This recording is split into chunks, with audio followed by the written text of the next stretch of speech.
Craig, selection-wise, I think the interesting one, he mentions Conor Bradley, and I was chatting about this to kind of Neil, Rob and Cav yesterday, and I don't think anything's come out about this, but in terms of the Conor Bradley versus Trent thing, I always felt he would have gone with Conor against Spurs, but obviously he's not in the squad, so Trent gets the nod.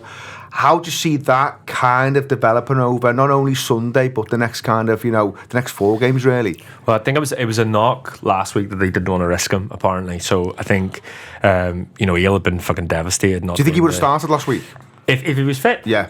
I think he definitely would have started. I do. I think they would have continued to play him.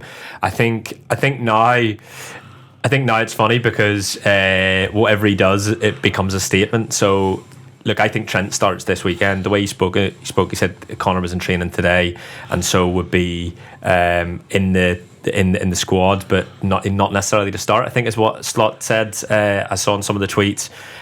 So you'd imagine Trent plays, Bradley comes on for 20 minutes, say, and then it'll be the next one where we'll really sort of get a sense of it. Because if Trent's leaving, you have to go for Bradley there. You have to give him the opportunity. You have to, whether it's the club working out whether he can stay fit for the next few, or whether it's them working out his level against someone like Martinelli.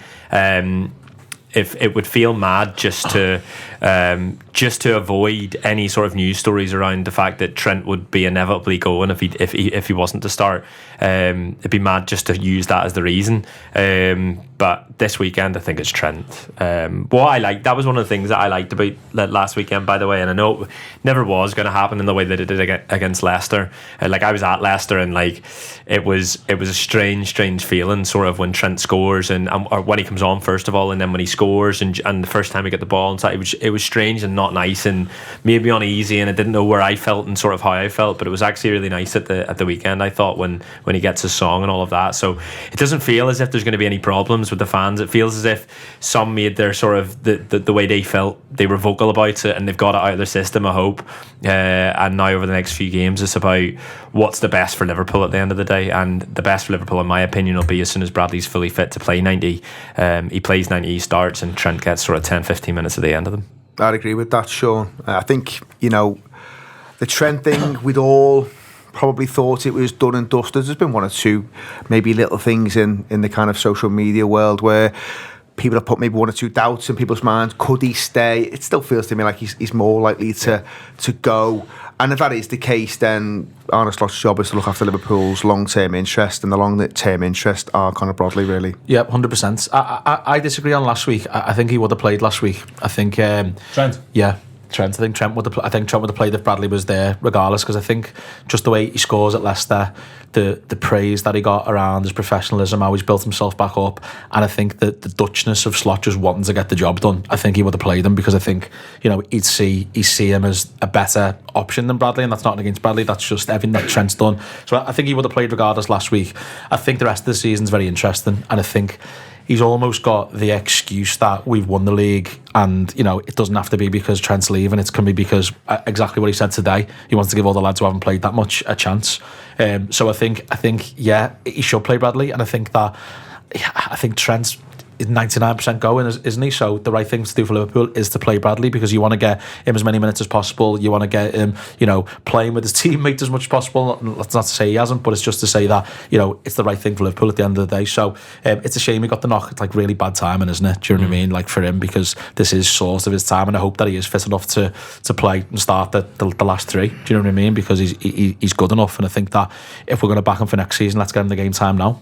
My only worry with him, Conor Bradley, I'm talking about now, is just the injuries. It just feels like he picks up, and then listen, the lads have done stuff on him in terms of he's still growing and stuff like that, and people have talked so kind of glowingly about him from his kind of childhood and stuff like that. I thought that show was really, really good, but it would worry me a little bit just in terms of Liverpool's long-term future.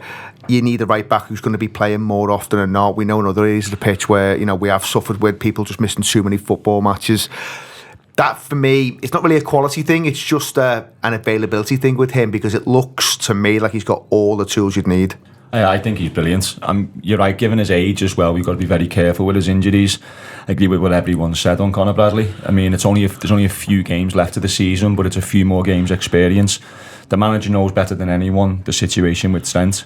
We've all pretty much made our minds up what we think's going to happen, and if it is going to happen, then we should be playing the football that's going to be at the team next year. But given the fact that he picked up a knock last weekend, I agree it'll probably be Trent this week.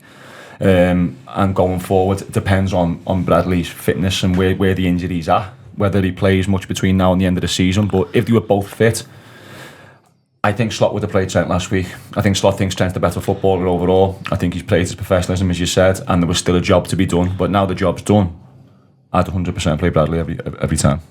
Midfield, Craig, what are you doing? Do you think it might be a case of it's a Curtis Jones, it's a Harvey Elliott coming in, maybe he looks to rest the McAllister, and we did talk about him again, kind of bigged them up in the press conference stuff. How do you see that midfield shaping up? Honestly, I don't know. It's really difficult because Gravenberch in recent weeks had, at one stage when he was speaking about his fitness and he talked about being tired, and as you say, the manager mentions McAllister and how many games he's played this season. I'd really like to see Curtis Jones. I think, I think he deserves it, and I think that, he played a big part in certainly the sort of first half of the season, and then over the past 2 months, it really has been the team's been the team, but. I love him. I think he's got a real future here. I think he's brilliant, and I'd give him a go. I still don't think Harvey Elliott gets a go here. I think Harvey Elliott probably comes on, but I think that when it comes down to it, Slot's talking here as if he's going to rotate heavily, and I just don't think he will. I think what he means is that he's going to give a couple of people an opportunity, and I think one of those will be a midfield, maybe Curtis Jones. I think one of them will probably be up top, and it might just be bringing Jota back in, but he's not going to do Plymouth. He talked about that in his press conference. I just don't see no a world sign in of which, that happening. No, it's just don't see a world in which you start against Chelsea and you've got Harvey Elliott and Chiesa down the middle and all of that. I know what people have been talking about, wanting to see Chiesa down the middle and stuff. I just don't see how he goes from him not getting in the squad a few weeks ago to then give him a go against Chelsea just because we've won the league. So I think maybe one change in midfield, either from McAllister or Gravenberch, and I think it'll be Curtis.